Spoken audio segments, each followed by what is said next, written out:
देखिए, तो ये 6.11 न्यूमेरिकल कहता क्या है, इसकी लैंग्वेज पढ़ ली जाए पहले।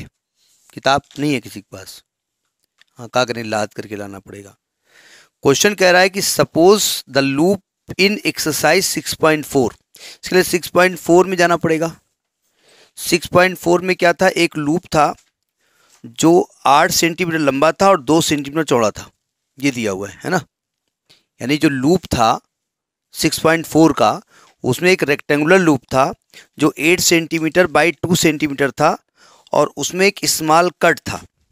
ठीक है, तो पहले तो हम उस लूप की बात कर रहे हैं, तो वो यहाँ पर ऐसा लूप था।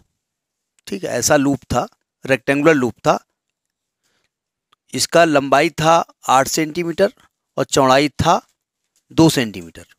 वही लूप यहाँ पर भी है, यानी क्या गिवन है, एरिया निकाल सकते हैं इसका हम। तो एरिया कितना हो जाएगा, एरिया हो जाएगा आपका 16 इंटू 10⁻⁻4 मीटर स्क्वायर। हमने कहा था क्वेश्चन को फुल स्टॉप तक मत पढ़ा करिए, पढ़ लीजिए अलग की बात है, पहले पढ़ लेते हैं। अच्छा, suppose in the loop of exercise 6.4 पढ़ लेते हैं पहले। इसमें लिखा है a rectangular loop of side 8 centimetre and 2 centimetre with a small cut is moving out in the region in magnetic field. ये मैग्नेटिक फील्ड में वो मूव कर रहा था वो। ठीक है, जैसे मान लिया खेत में मैग्नेटिक फील्ड में, तो खेत में जैसे पौधे उगे हैं, उसके ऊपर कोई चीज़ घुमा रहे हो तो पौधे धीरे धीरे जो है उसके अंदर से घास जो पास होगी वो चेंज होती रहेगी। यहाँ पर कहा गया कि इट इज ए स्टेशनरी, यानी ये स्टेशनरी है। वहाँ पर लूप क्या हो रहा था, मूव कर रहा था, या स्टेशनरी है। But the current feeding the electromagnet that produces the magnetic field gradually reduced to that field decreases from the initial value of 0.3 Tesla at the rate of 0.02 Tesla per second if the cut is joined। वहाँ पर cut था, वहाँ पर हाँ बीच में एक cut लगा दिया था हमने। कट लगाने से क्या हुआ था, पहले समझ लीजिए बाद में करिएगा। कट लगाने से क्या हुआ था कि जब इसको हम मैग्नेटिक फील्ड में मूव करा रहे थे, 6.4 की बात हो रही है, मैग्नेटिक फील्ड में मूव करा रहे थे तो ये विरोध तो कर रहा था। विरोध करने का तरीका इसका क्या था कि अपने इलेक्ट्रॉनों को ये इंस्ट्रक्ट कर रहा था कि अलर्ट हो जाओ और जो चेंज हो रहा है उसको अपोज करो। तो इलेक्ट्रॉन और पॉजिटिव चार्ज अलर्ट हो गए थे, लेकिन इलेक्ट्रोमैग्नेटिक जो इंडक्शन तो उसमें क्रिएट हुआ, लेकिन करंट फ्लो नहीं हो रही थी। इसमें इन्होंने कहा कि कट ज्वाइन कर दिया गया है। And the loop has the resistance of 1.6 ohm. How much power is dissipated by the loop as heat, what is the source of this power. Question समझिएगा। पहले तो ये एक लूप था जिसकी एरिया हो गई जाकर के आपकी 16 इंटू 10⁻⁻4 मीटर स्क्वायर, और जिस मैग्नेटिक फील्ड में रखा हुआ था वही 6.4 वाला, वो था 0.3 टेस्ला, यानी कि बी कितना था, 0.3 टेस्ला था। तो चूंकि उसमें लूप मूव करा रहे थे, तो जब लूप मूव करा रहे थे तो लूप से गुजरने वाले मैग्नेटिक फ्लक्स चेंज हो रहा था। यहाँ उन्होंने कहा नहीं वो स्टेशनरी है, but the field decreases from the initial value of 0.3 tesla at the rate of 0.02 tesla per second. मतलब टाइम के हिसाब से फील्ड रिड्यूस हो रहा था, मतलब rate of change of magnetic field with respect to time कितना है, 0.02, माइनस में लिख दो क्योंकि रिड्यूस हो रहा है 0.02 टेस्ला पर सेकेंड। क्या होगा हमको नहीं मालूम, अब जो गिवन है वो हम नोट कर रहे हैं। If the cut is joined and loop has a resistance of 1.6 ohm, resistance of 1.6 ओम है, कट ज्वाइन किया नहीं, करंट इसमें फ्लो हो सकती है।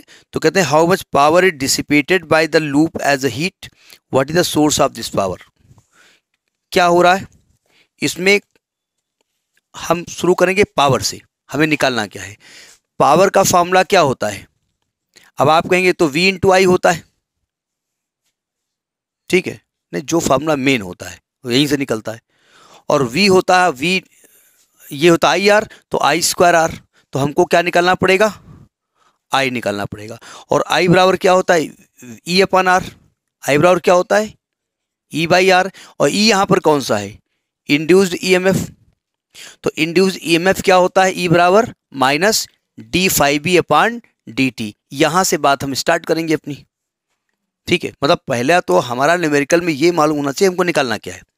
निकालने के लिए हमारी रिक्वायरमेंट क्या है, ठीक है, तो हम बात करेंगे फैराडे के नियम से कि जो इंड्यूस्ड ईएमएफ होता है, इंड्यूस्ड ईएमएफ इस्माइल ही लिख दो, क्या होता है minus d five b upon d t, और फाइव बी की वैल्यू क्या होती है बी ए, तो हो जाता है minus d by D t of b a. अच्छा, उसमें नॉर्मली रखा हुआ था, ये भी नॉर्मली है, डायरेक्शन तो वही होगी ना, तो नॉर्मली में थीटा क्या लिखेंगे 0, क्योंकि इसके नॉर्मल वेक्टर से एंगल निकाला जाता है, तो बी ए हमने लिख दिया, तो माइनस ए बाहर हो गया, ये हो गया D A D B by D T. तो यहाँ से ई की वैल्यू क्या निकल आई, ई की वैल्यू यहाँ से निकालेंगे, ई बराबर, तो माइनस ए की वैल्यू कितनी है 16 इंटू 10⁻⁴, और D B by D T भी नेगेटिव है, तो यहाँ प्लस हो जाएगा 0.02, ये ई की वैल्यू है, हम कैलकुलेट नहीं कर रहे हैं फिलहाल, बाद में लिखेंगे। इसका यूनिट क्या होगा वोल्ट। अब करंट निकालें, induced current in the coil, induced current in the loop, I बराबर क्या होगा ई अपान आर, ई बोले तो 16 इंटू 0.02 इंटू 10⁻⁴ अपान आर है 1.6, तो जब 1.6 का हटाओगे पॉइंट तो कितना आएगा, ये इसको काटेगा 10 टाइम्स हो जाएगा, 10 से मल्टीप्लाई भी कर दें तो क्या आएगा 0.2 हो जाएगा इंटू 10⁻⁴, ये आपका आई हो गया। अब पावर डिसिपेटेड क्या होगा I square into R, I square बोले तो 0.04, वैसे डायरेक्ट हम ई वी इंटू आई कर सकते थे, कोई बात नहीं, इंटू 10⁻⁸ और आर की वैल्यू है 1.6, 16 चौको 64, डेसिमल कितने प्लेस बाद आएगा 3 प्लेस बाद आएगा, 0 इंटू 10⁻⁸, कैलकुलेशन सही आ रहा है ना। तो जब हम 6.4 लिखेंगे तो आंसर क्या आएगा 10 पावर क्या आएगा, अगर डेसिमल को इधर करेंगे तो 10 पावर क्या हो जाएगी -10, यूनिट क्या होगी पावर की वाट, इतना डिसिपेट होगी एनर्जी। ठीक है, अब ये कह रहे हैं कि डिसिपेट हुआ क्यों, तो सोर्स इसका क्या है पावर का एक्सटर्नल एजेंट, जिसने उस मैग्नेटिक फील्ड को चेंज किया होगा, तो एक्सटर्नल एजेंट है जो पावर डिसिपेट कर रहा है, और यही पावर हीट के फॉर्म में आपकी जनरेट भी होगी। ठीक है, सुन रही बात नहीं आई, नोट करिए इसको।